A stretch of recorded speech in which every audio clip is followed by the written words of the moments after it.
Bonjour à tous, aujourd'hui je vous présente une montre allemande de la marque Junghans. C'est la Max Bill automatique 38 mm. C'est une montre que j'apprécie beaucoup pour son esthétique, mais à qui j'ai pas mal de reproches à faire, comme je vais essayer de vous l'expliquer dans cette vidéo. Donc voilà, c'est une montre de style Bauhaus, une collaboration issue d'une collaboration dans les années 50 avec Max Bill. Donc pour ceux qui ne connaîtraient pas Max Bill, en quelques mots, c'est donc un célèbre architecte, designer, artiste qui a œuvré dans le courant Bauhaus, ce courant qui est né à la sortie de la Première Guerre mondiale,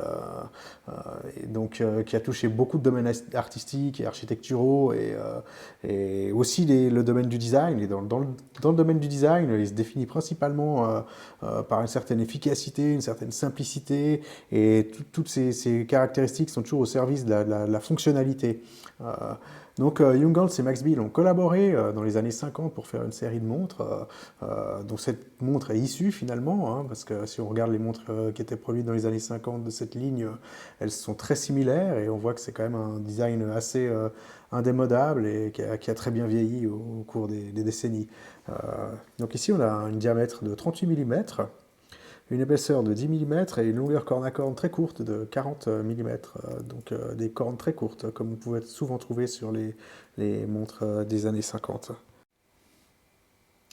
La montre pèse donc 45 grammes avec le bracelet cuir, et on la trouve aux alentours de 900 euros sur le marché. Donc ça, c'est le prix officiel, revendeur.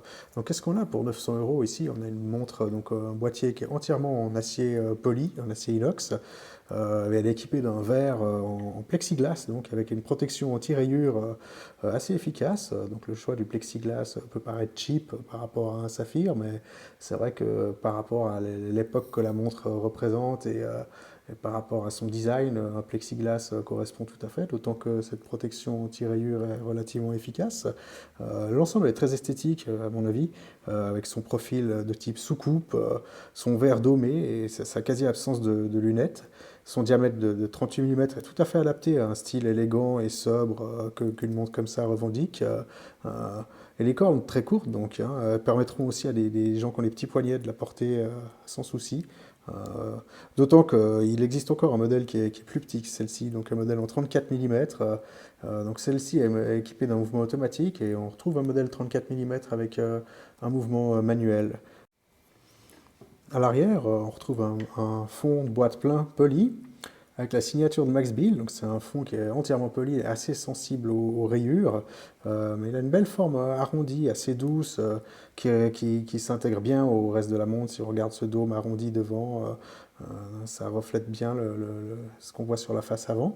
Euh, Sinon, on trouve encore une couronne ici de 4,5 mm de diamètre, une couronne vraiment générique, qui n'est pas signée et qui est assez peu intéressante à mon avis. Euh, pour en finir avec la boîte, on peut encore signaler une étanchéité de 3 bars, soit 30 mètres, donc une montre avec laquelle on n'ira pas dans l'eau, elle sera peut-être juste résistante aux éclaboussures, mais en tout cas pas de baignade avec, même la vaisselle, je ne la ferai pas avec cette montre. Euh, Finalement, elle est montée sur un bracelet en cuir noir d'origine, un cuir noir lisse, d'une qualité que je trouve assez médiocre, pour une valeur de 900 euros. On peut s'attendre à un bracelet d'une meilleure qualité. Et il y a une boucle sur ce bracelet qui est aussi très générique et que je trouve pas intéressante du tout. Pour ma part, j'ai changé le bracelet pour un bracelet Nomos en velours gris, qui je trouve lui va mieux et surtout euh, de meilleure qualité. Maintenant, on va jeter un œil au cadran et aux aiguilles. Donc là, on a un cadran noir brillant, euh, avec des index métalliques imprimés, euh, et des chiffres qui sont dans une police de caractère style Bauhaus, vraiment très représentative, avec par exemple ce chiffre 4 qui est typique des polices de caractère Bauhaus, et très peu d'inscriptions sur le cadran. Donc on voit la marque Junghans automatique, et à 6 heures on a un Made in Germany. Donc c'est un résultat sobre, qui va tout à fait avec le style de la montre et le style Bauhaus qui est revendiqué. Donc le cadran fait 36,5 mm de diamètre, hein. Pour une montre de 38 mm, ça fait qu'on a une quasi-absence de contour au niveau de la boîte. La montre a finalement une belle présence par rapport à son diamètre de 38 mm, de par le fait que le cadran vraiment prend quasiment toute la place. On peut noter aussi sur ce cadran qu'en fonction de la source de lumière qui éclaire le cadran, les index métalliques qu'on voit tout autour, ils ont tendance à être plus ou moins visibles. Et en fonction de certaines sources lumineuses, ils peuvent quasiment disparaître. Euh, donc on a encore des aiguilles de type bâton ici, qui sont très fines et qui sont chargées avec du superluminova. D'ailleurs, les chiffres qui sont aussi sur le cadran sont aussi chargés en superluminova, donc matériaux luminescents. L'application est vraiment très très faible, étant donné que les chiffres et les aiguilles ont déjà des surfaces qui ne sont pas très grandes et qu'il y a une application, il doit y avoir très peu de couches de superluminova. On voit sur un long shot, comme je peux vous montrer ici, que c'est vraiment pas une application lumineuse luminescente très généreuse. Jetons un petit coup d'œil au mouvement maintenant, hein. Donc c'est le calibre J800.1 de chez Young Guns. Donc si on regarde ces chiffres, hein, 38 heures de réserve de marche, 28 800 vibrations par heure, ça rappelle fortement un mouvement des plus répandus, hein, soit l'ETA 28-24 ou sa variante, le Cellita SW200. En l'occurrence, ici, il s'agit bien d'un ETA 28-24 qui semble être dans sa version standard. Young Guns parle sur son site d'un mouvement qui a été modifié. Pour ma part, j'ai trouvé aucune information quant aux éventuelles modifications qui auraient été apportées à ce mouvement. Et quand on jette un œil à l'intérieur de la montre, on aperçoit effectivement une masse oscillante qui est signée Young Guns, mais à l'œil, on ne voit pas d'autres modifications visibles. Pas de décoration, pas de perlage, pas de côte de Genève, pas de vis bleuie par traitement thermique.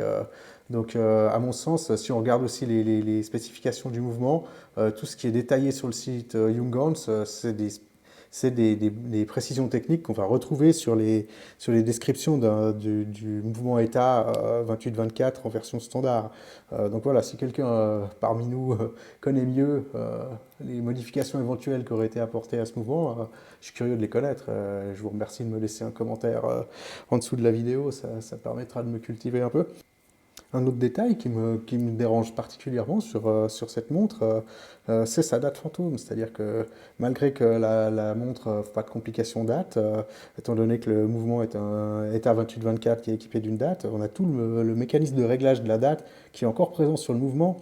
Et on retrouve sur la couronne de remontoir le creux intermédiaire pour régler la date. Alors c'est sûr que ce n'est pas un cas isolé, on peut retrouver ça sur d'autres montres, des micro-marques ou des montres assez bon marché qui embarquent des mouvements d'entrée de gamme Seiko ou Miyota, des montres qu'on va trouver dans des gammes de prix de 100, 300, éventuellement 400 euros. Mais on n'a pas l'habitude de retrouver des dates fantômes sur des montres qui s'approchent des 1000 euros. Et pour ma part, j'aurais préféré un mouvement manuel sans date, comme par exemple un ETA 2801 ou son équivalent de chez Cellita. Et je trouve qu'il y a encore un autre aspect négatif, c'est quand on remonte cette montre, ça sonne très creux et on a l'impression que la boîte est vide à l'intérieur, ce qui n'est pas le cas, que je l'ai ouverte et que on constate bien que le mouvement remplit quand même relativement bien la boîte, mais ça ne fait pas un ressenti de qualité, le bruit que le remontage de la montre fait. En conclusion, on pourrait quand même légitimement se poser la question suivante, mais où sont passés mes 900 euros où sont passés les 900 euros qu'il faut pour débourser pour s'offrir cette montre D'autant que Young Guns, c'est quand même une marque, c'est vrai qu'il y a une histoire de 150 ans, plus de 100 ans de fabrication horlogère, mais c'est pas tellement une marque qui peut capitaliser sur son prestige perçu par le grand public pour faire monter les prix. Et là où c'est encore plus difficile, à mon avis, c'est quand on fait la comparaison avec d'autres marques de l'horlogerie allemande qui sont dans la même gamme de prix. C'est des marques qui nous ont souvent habitués à des rapports qualité-prix assez imbattables. Et dans cette gamme de prix, quand on pense à Scoff par exemple, des marques comme Zinn en entrée de gamme, ou Damasco, ou Laco, ou encore Stova, ou alors lorsqu'on compare au modèle d'entrée de gamme de Nomos, comme par exemple une Nomos Campus, qui sera peut-être quelques centaines d'euros plus cher, on peut se poser la question, ça vaut pas la peine de les mettre. Bon, moi, au final, j'ai quand même acheté cette montre en toute connaissance de cause. Je ne regrette pas parce que je l'ai vraiment acheté pour des raisons esthétiques et je pense que c'est vraiment l'argument principal et presque l'argument unique qui nous fait acheter une Young Guns Max Bill aujourd'hui et éventuellement son aspect historique, étant donné la participation de Max Bill à l'élaboration à l'origine de ce modèle et si on est un fan vraiment du courant Bauhaus. Oui, la montre est très bien finie, mais elle a quand même pas mal de défauts à mon avis. Elle n'a pas de verre saphir, c'est un mouvement standard à ce qui semble, elle a une date fantôme, une couronne qui est quand même très générique, qui est non signée, un bracelet qui est à mon avis, quelconque, avec une boucle vraiment des plus génériques, euh, une étanchéité qui est vraiment toute relative, et puis une application de Super Luminova qui est vraiment pas très généreuse. Et c'est vrai que pour toutes ces raisons, 900 euros, ça me semble un prix un peu difficile à comprendre, hein. Alors, si on est quand même intéressé par l'achat de cette montre, je pense que c'est vraiment une bonne idée de chercher un peu sur le marché gris. Surtout en Europe, on trouve quand même pas mal de sites de marché gris qui peuvent vendre cette montre à un prix bien inférieur aux 900 euros qui sont demandés, hein.